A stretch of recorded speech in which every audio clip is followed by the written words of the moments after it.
जय हिंद प्यारे दोस्तों। आज अपने पढ़ने जा रहे हैं जनसंख्या वृद्धि की बात। जनसंख्या वृद्धि के संबंध में अपने पिछले वीडियो भी डाला था और काफ़ी इंटरेस्टिंग चीज़ थी उसके अंदर। आज अपन पढ़ने जा रहे हैं जनसंख्या वृद्धि की जो परिभाषा है, इसके अलावा कुछ उसके दशकीय जो अंतर है, वृद्धि दर ज्ञात करने का सूत्र भी याद करना है उसके अंदर, और इसके साथ में वार्षिक वृद्धि दर ज्ञात करने के बारे में भी अपन चर्चा करेंगे। इसके अलावा कुछ इसके घटक भी दिए हुए हैं कि भाई जनसंख्या वृद्धि के क्या क्या घटक हो सकते हैं।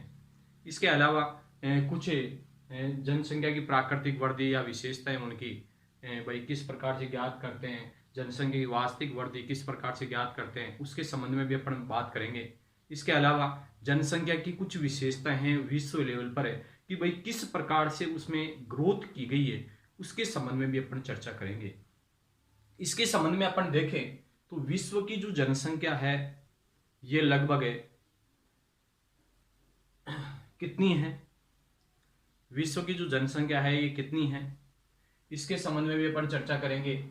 या फिर विश्व जनसंख्या वितरण घनत्व और वृद्धि दर के अंतर अगर देखें तो जनसंख्या वृद्धि की परिभाषा मैंने एक याद भी करवाई थी आपको कि जनसंख्या वृद्धि किसे कहेंगे। जनसंख्या वृद्धि की सिंपल सी एक परिभाषा अपन ने याद की थी कि दो समय बिंदुओं के मध्य किसी क्षेत्र विशेष में निवास करने वाले लोगों की संख्या में हुए परिवर्तन को जनसंख्या वृद्धि के नाम से जाना जाता है। अर्थात दो समय बिंदुओं के मध्य, दो समय बिंदु आगे अपने दिए भी है कुछ आंकड़े 2001 के और 2011 के आंकड़े कुछ दिए हैं और उसके हिसाब से अपने ज्ञात करके देखेंगे भी। तो लेकिन ये अच्छी तरीके से आपको परिभाषा याद करनी है। फिर से मैं दोहरा रहा हूँ एक बार कि दो समय बिंदुओं के मध्य किसी क्षेत्र विशेष में निवास करने वाले लोगों की संख्या में हुए परिवर्तन को जनसंख्या वृद्धि के नाम से जाना जाता है। और जनसंख्या वृद्धि धनात्मक भी हो सकती है और ऋणात्मक भी हो सकती है। इसको प्रतिशत में व्यक्त किया जाता है। अगर जनसंख्या वृद्धि दर ज्ञात करें तो उसको प्रतिशत के अंदर व्यक्त करते हैं। इस प्रकार का इनके अंदर सिस्टम होता है।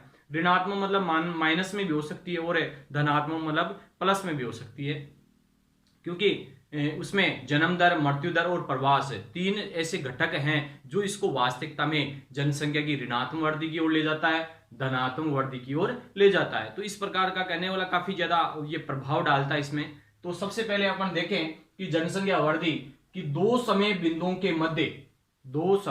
बिंदुओं के मध्य किसी क्षेत्र विशेष में निवास करने वाले लोगों की संख्या में हुए परिवर्तन को जनसंख्या वृद्धि के नाम से जाना जाता है। जैसे आगे कुछ दिया हुआ है, जैसे 2011 की जनगणना के अनुसार है 121.01 करोड़ की जनसंख्या है, लेकिन 2001 की जनगणना के अनुसार अगर देखें तो 102.86 करोड़ की जनसंख्या थी। ठीक है, उनमें से ये घटा दिया।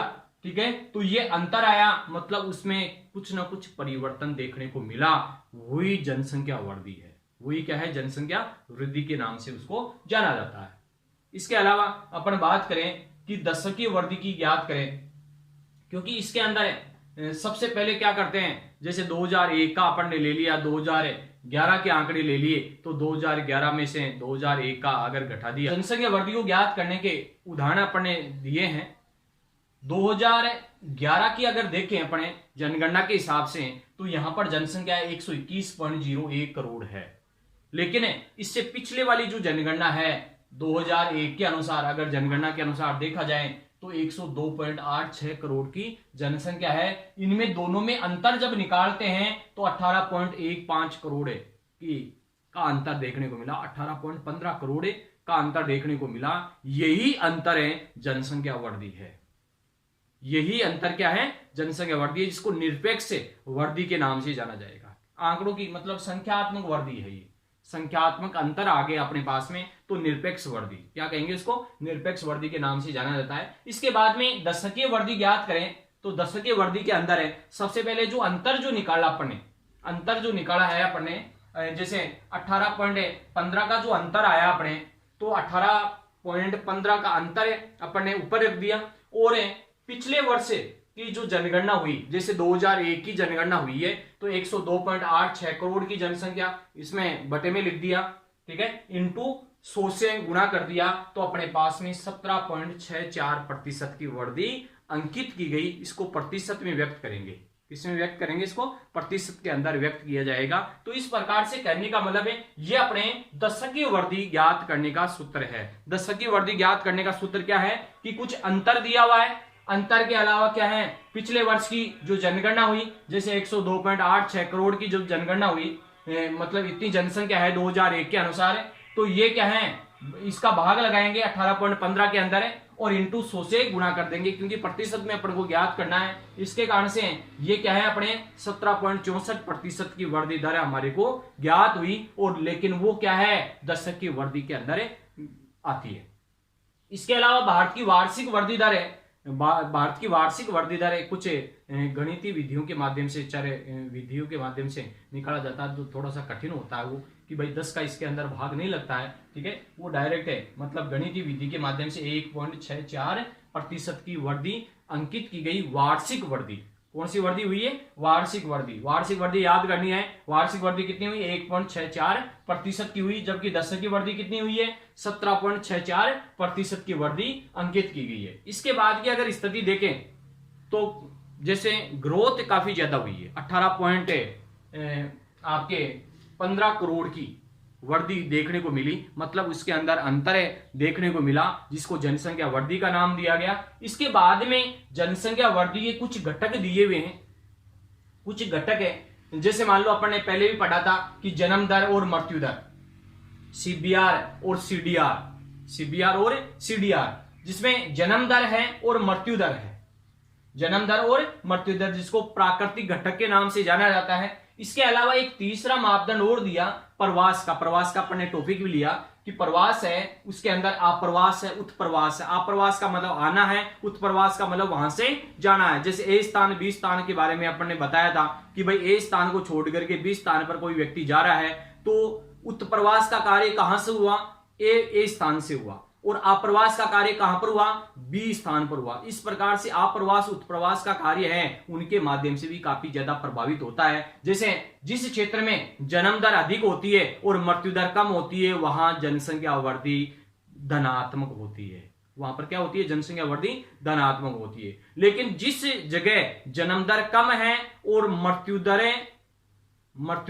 अधिक है, जन्म दर कम है और मृत्यु दर अधिक है, तो वहां जनसंख्या ऋणात्मक होगी, जनसंख्या वृद्धि कैसी होगी, ऋणात्मक होगी। लेकिन प्रवास के बारे में भी देखते हैं, एक नया जो घटक है इसके अंदर है कि भाई उत्प्रवास का कार्य जहां से ज्यादा होगा वहां पर जनसंख्या वृद्धि ऋणात्मक होगी, जबकि धनात्मक का जो क्षेत्र होगा वो कहां होगा, आप्रवास वाले क्षेत्र में होगा, अर्थात बी स्थान पर जहां पर जाकर के रह रहे हैं उस स्थान पर जनसंख्या का क्या है, आप्रवास होगा। जहां जनसंख्या बढ़ेगी वहां पर धनात्मक वृद्धि देखने को मिलेगी। इस प्रकार की यह प्रक्रिया होगी। इसके अलावा देखें अपने कि जनसंख्या की प्राकृतिक जो वृद्धि है ये ज्ञात करने का एक सूत्र है कि जन्म दर माइनस मृत्यु दर।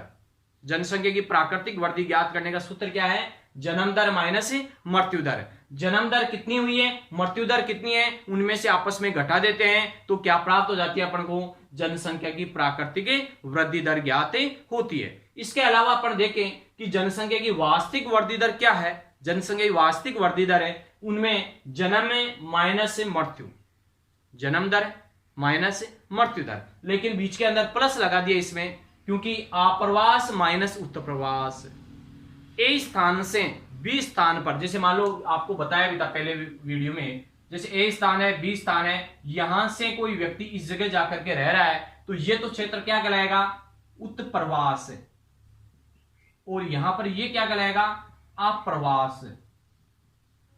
इस जगह से उत्प्रवास और यहां पर अप्रवास, मतलब ये क्षेत्र क्या हो गया, उद्गम है, उद्गम क्षेत्र। ये क्षेत्र क्या हो गया, गंतव्य क्षेत्र बन गया।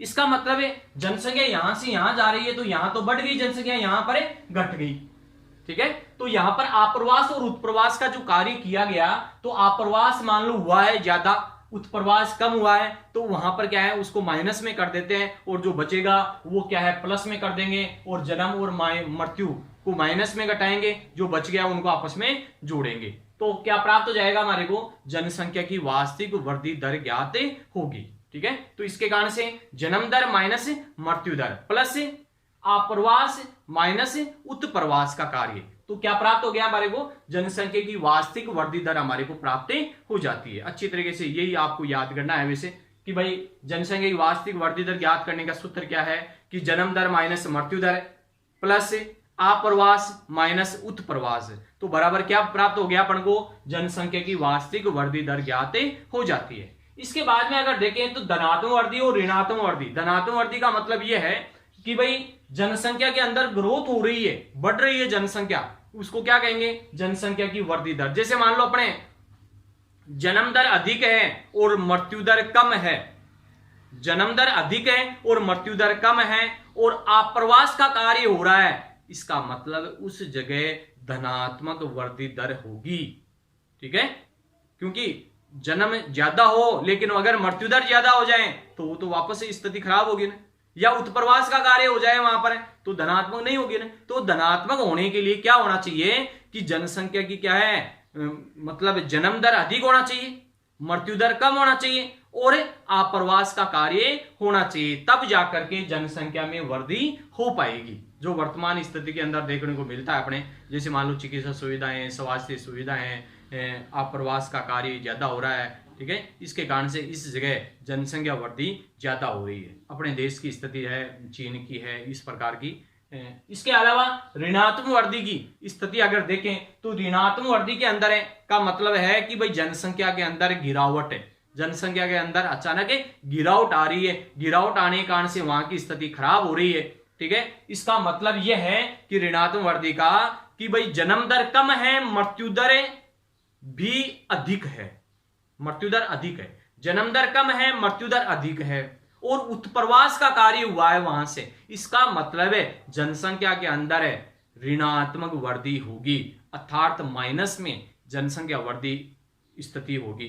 तो इसके कारण से क्या होगा, जनसंख्या घटेगी वहां पर, और ऐसा हुआ है अपने इतिहास के अंदर है। 1911 से लेकर के 1921 का जो समय हुआ उसमें जनसंख्या में ऋणात्मक वृद्धि अंकित की गई। इतिहास के पन्नों के अंदर लिखा हुआ है, काफी महत्वपूर्ण भी है वो, कि 1911 से लेकर के 1921 का जो समय आया उसमें जनसंख्या बढ़ने के बजाय क्या है, घट गई थी। उसके कई कारक थे, ठीक है ना। चिकित्सा सुविधाओं की कमी भी थी, स्वास्थ्य सुविधाओं की कमी थी, अकाल और महामारी की स्थितियां पड़ी थी उस समय, ठीक है, और खाने के लिए अन्न नहीं था, इस प्रकार की स्थिति बनी हुई थी क्योंकि हरित क्रांति उस समय नहीं थी। इसके कारण से उस जगह जनसंख्या बढ़ने की बजाय घट गई थी, तो उसको क्या कहेंगे अपने, ऋणात्मक वृद्धि। क्या कहेंगे उसको, ऋणात्मक वृद्धि के नाम से जाना जाता है। तो इस प्रकार से कहने का मतलब है अपने को जनसंख्या वृद्धि की परिभाषा अच्छी तरीके से याद करनी है। जनसंख्या वृद्धि की परिभाषा दोनों बुक के अंदर आपको मिलेगी, सेकंड बुक के अंदर भी, फर्स्ट बुक के अंदर भी। तो अच्छी तरीके से आपको याद करना है कि जनसंख्या वृद्धि की परिभाषा क्या है। तो सिंपल सी परिभाषा यही आपको याद करनी है कि दो समय बिंदुओं के मध्य किसी क्षेत्र विशेष में निवास करने वाले लोगों की संख्या में हुए परिवर्तन को जनसंख्या वृद्धि के नाम से जाना जाता है। जनसंख्या वृद्धि ज्ञात करने का इस प्रकार का ये फॉर्मूला है कि भाई 2011 की जनगणना, पिछले वर्ष की जो जनगणना हुई है दशकीय वृद्धि, ठीक है ना, जनगणना, वहां की जो जनसंख्या है उसके अंदर अंतर ज्ञात करेंगे, वो क्या है, जनसंख्या मतलब है जनसंख्या वृद्धि के नाम से उसको जाना जाएगा। फिर दशकीय वृद्धि ज्ञात करने के लिए क्या है, उसके अंदर है पिछले वर्ष की जो जनगणना है उसका भाग लगा देंगे अंतर के अंदर और इंटू 100 से गुणा कर देंगे ताकि ये प्रतिशत के अंदर हमारे को प्राप्त हो जाएगा। फिर भारत की वार्षिक वृद्धि दर ज्ञात करते हैं तो वो गणितीय विधि के माध्यम से करते हैं और 1.64 की हो गई। इसके अलावा कुछ घटक है कि जन्म दर है, मृत्यु दर है और प्रवास है, माइग्रेशन का जो कार्य करते हैं उनके माध्यम से ये प्रभावित होती है। तो इस प्रकार से कहने का मतलब अपन को जनसंख्या वृद्धि के बारे में बात करेंगे। आगे नेक्स्ट जो वीडियो होगा आपके कि जनसंख्या वृद्धि की विशेषताओं के बारे में चर्चा करेंगे। पूरी दुनिया के अंदर कितनी जनसंख्या थी, ठीक है, और वो कितनी दिनों के अंतराल से क्या है जनसंख्या में ग्रोथ हुई, उसके संबंध में अपन चर्चा करेंगे जो काफी ज्यादा इंटरेस्टिंग भी है। ठीक है, जय हिंद, जय भारत। जय हिंद प्यारे दोस्तों, आज अपने विश्व जो जनसंख्या वृद्धि की जो प्रवृत्तियां हैं इनके बारे में पढ़ेंगे। इससे पहले अपन ने जनसंख्या वृद्धि की कुछ परिभाषाएं अपन ने शेयर की थी कि जनसंख्या वृद्धि की परिभाषा क्या है, जो याद करने के लिए आपको बताया था कि काफ़ी महत्वपूर्ण भी है, ये एग्जाम की दृष्टि से माध्यमिक शिक्षा बोर्ड के अंदर अक्सर पूछी जाती है। ये इनको हल करने का तरीका भी आपको बताया था मैंने कि भाई पिछले वर्ष की जो जनगणना है और वर्तमान वर्ष की जो जनगणना है, इसके अंदर अंतर निकाला जाता है और अंतर निकाल करके और फिर जो अंतर बटे में पहले वाली जो जनगणना है इनका भाग लगाया जाता है और इंटू 100 से कर दिया जाता है, तो अपन को प्रतिशत के अंदर ज्ञात कर ली जाती है। इसके अलावा अपन ने परिभाषा का जिक्र भी किया था कि इसकी परिभाषा क्या है। फिर से मैं एक बार दोहरा देता हूं कि दो समय बिंदुओं के मध्य किसी क्षेत्र विशेष में निवास करने वाले लोगों की संख्या में हुए परिवर्तन को जनसंख्या वृद्धि के नाम से जाना जाता है। अच्छी तरीके से आपको इसको परिभाषा को याद भी करनी है, बार बार मैं दोहरा रहा हूँ क्योंकि ये क्या है, फर्स्ट किताब और सेकंड किताब दोनों के अंदर आएगी आपके, इसके कारण से याद करना जरूरी है। ये देखो इसके अंदर है विश्व की जो प्रवृत्तियां अगर देखें वास्तविकता के अंदर है, काफी महत्वपूर्ण रोचक है ये। कुछ अनुमान के अनुसार ये बताया गया है कि कुछ अनुमान के अनुसार है 10,000 ईसा पूर्व की अगर बात करें तो उस समय लगभग जनसंख्या है ये 50 लाख की बताई गई। अनुमान के अनुसार ये बताया गया है कि लगभग कितनी लाख जनसंख्या है, 50 लाख जनसंख्या है। कब की बात कर रहा है ये, 10,000 ईसा पूर्व की बात कर रहा है। 10,000 ईसा पूर्व में जनसंख्या कितनी थी, 50 लाख की। लेकिन जब दूसरी अगर बात करें कि ईसा की पहली सदी के अंदर अगर देखें तो ये जनसंख्या है ये 30 करोड़ की हो गई। कितनी करोड़ जनसंख्या हो गई, 30 करोड़ की जनसंख्या हो गई। ये ईसा की पहली सदी की अगर बात करें तो है ये। इसके अलावा अपने 1650 ईस्वी की अगर बात करें तो इसमें जो जनसंख्या है ये 50 करोड़ हुई है। इसमें 1650 ईस्वी की अगर बात करें तो यहां पर जो जनसंख्या है ये 50 करोड़ हो गई। लेकिन 1650 से लेकर के 1750 की अगर बात करें तो यहां पर जो जनसंख्या है ये 100 वर्षों के अंदर है केवल 5 करोड़ की बढ़ोतरी हुई है। कितने करोड़ बढ़ी है, केवल 5 करोड़ की जनसंख्या बढ़ी है, इससे ज्यादा नहीं हुई है। मतलब यहां पर देखो 1650 ईस्वी और 1750 मतलब अंतर कितना हुआ इसमें, 100 वर्षों का अंतर हो गया। कितने वर्षों का अंतर हुआ, 100 वर्षों का अंतर हुआ। और 100 वर्षों के अंदर कितनी जनसंख्या बढ़ी, केवल 5 करोड़ की जनसंख्या बढ़ी। लेकिन आगे अगर चलते हैं अपन 1830 की बात करें, 1830 की बात करें तो ये जो जनसंख्या है ये बढ़ गई 1 अरब हो गई। अर्थात 45 करोड़ जनसंख्या 80 वर्षों के दौरान बढ़ी है। 45 करोड़ की जो जनसंख्या है ये 80 वर्षों के दौरान बढ़ गई। कितने वर्षों के अंदर, 80 वर्षों के अंदर इस प्रकार का कार्य हुआ। लेकिन देखो अपने आगे देखें कि भाई यहां पर जो क्षेत्र है इसका अगर देखा जाए तो देखो इस प्रकार से क्या है, 80 वर्षों के अंदर है 45 करोड़ की जनसंख्या में बढ़ोतरी हुई है 1830 तक। लेकिन 1830 की अगर बात करें तो 1830 से लेकर के 1930 के मध्य अर्थात ये 100 वर्षों का अंतर पाया गया और इसके अंदर जनसंख्या है ये डबल हो गई। मतलब 1 अरब की बजाय 2 अरब हो गई, मतलब दुगुनी हो गई। दुगुनी जनसंख्या हो गई। कब हुई, 1830 से लेकर के 1930 के मध्य की अगर बात करें तो 1830 में आते आते 1 अरब जनसंख्या हो गई थी। लेकिन 1930 में ये जनसंख्या है ये बढ़ करके हो गई आपके 2 अरब हो गई। कितने अरब हुई, 2 अरब। 2 अरब होने में कितना समय लगा, 100 वर्षों का समय लगा। अब देखो इसमें 1930 से लेकर के 1960 के मध्य अंतर कितने का हुआ, इसमें 30 वर्षों का अंतर हुआ और इसके अंदर है जनसंख्या हो गई 3 अरब। मतलब 1 अरब जनसंख्या बढ़ने में केवल 30 वर्षों का समय लगा। 1 अरब जनसंख्या बढ़ने में कितना समय लगा, केवल 30 वर्षों का समय लगा। और 1960 से लेकर के 1975 का अगर समय देखें केवल और केवल 15 वर्षों का, कितने वर्षों का, 15 वर्षों का समय अगर देखें तो इसके अंदर जनसंख्या हो गई 4 अरब।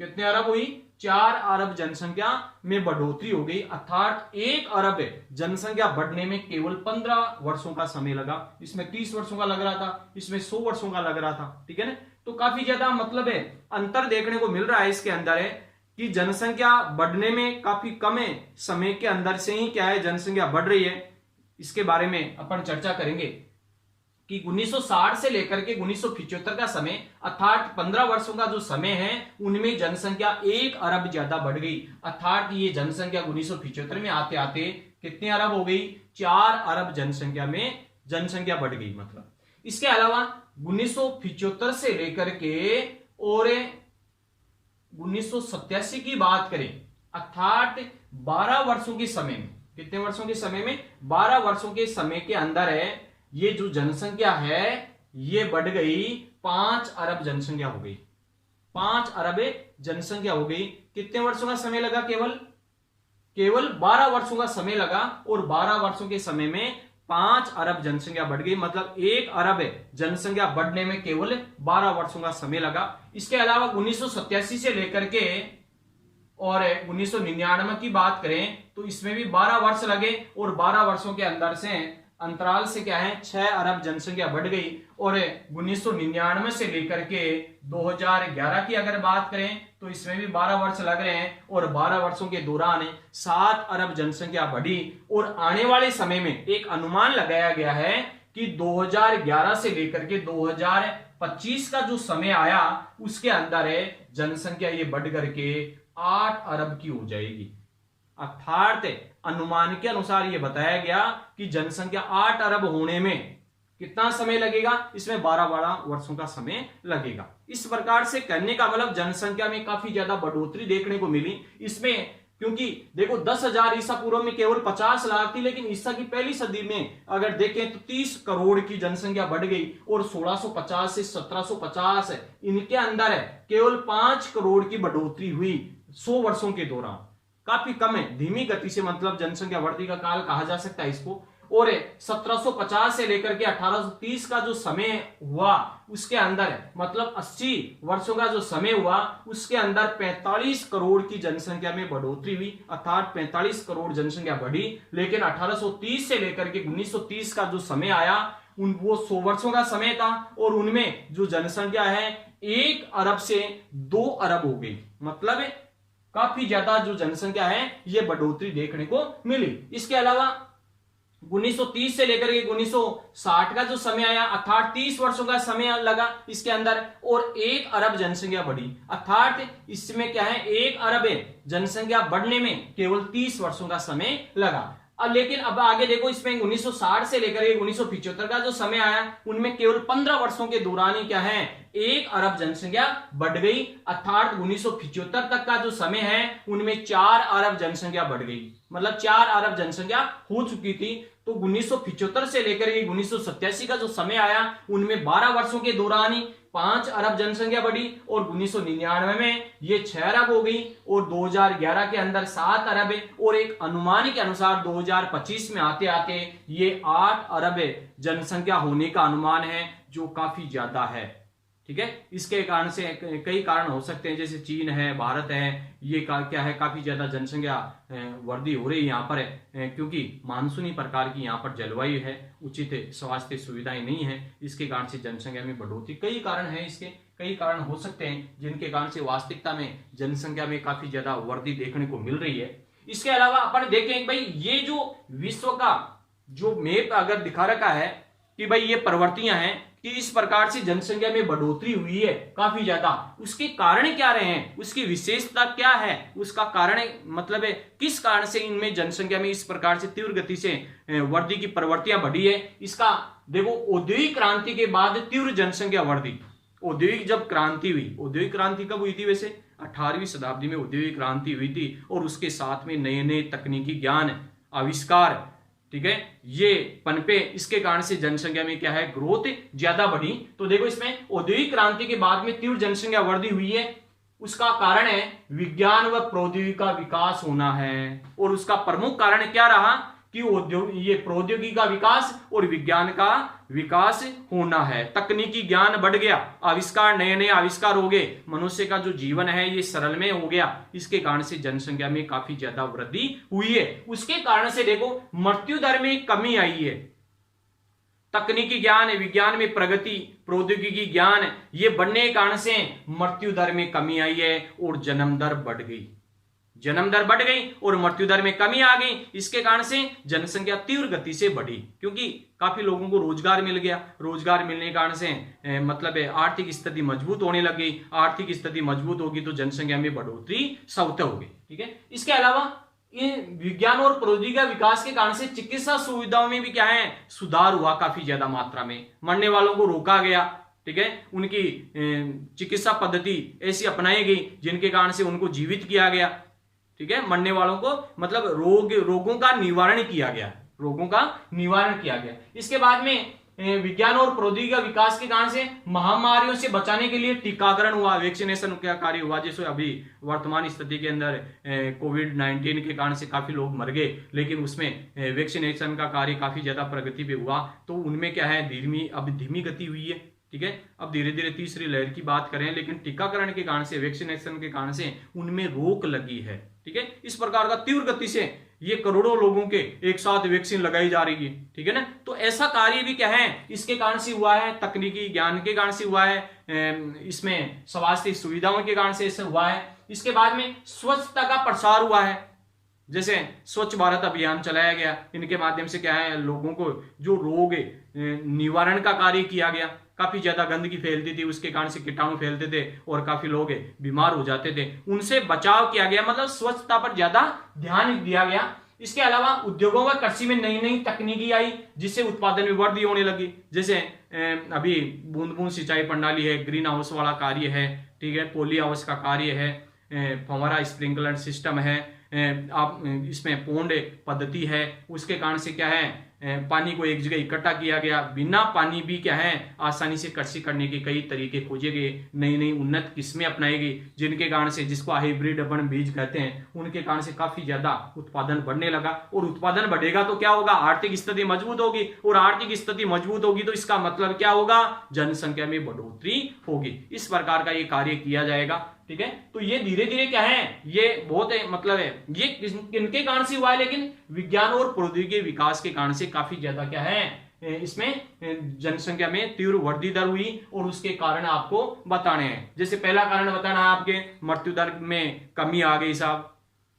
किसके कारण से आई, विज्ञान व प्रौद्योगिकी विकास के कारण से ऐसा हुआ। दूसरे नंबर का चिकित्सा सुविधाओं में सुधार हुआ, उसके कारण से भी तीव्र जनसंख्या में वृद्धि में प्रोत्साहन मिला। तीसरा है महामारी से बचाने के लिए क्या है, वैक्सीनेशन का कार्य किया गया, टीकाकरण का कार्य किया गया, जिनके कारण से कई रोग प्रतिरोधक क्षमता उसमें बनाई गई बॉडी के अंदर अपने, जिनके कारण से वो लड़ने की क्षमता बढ़ी।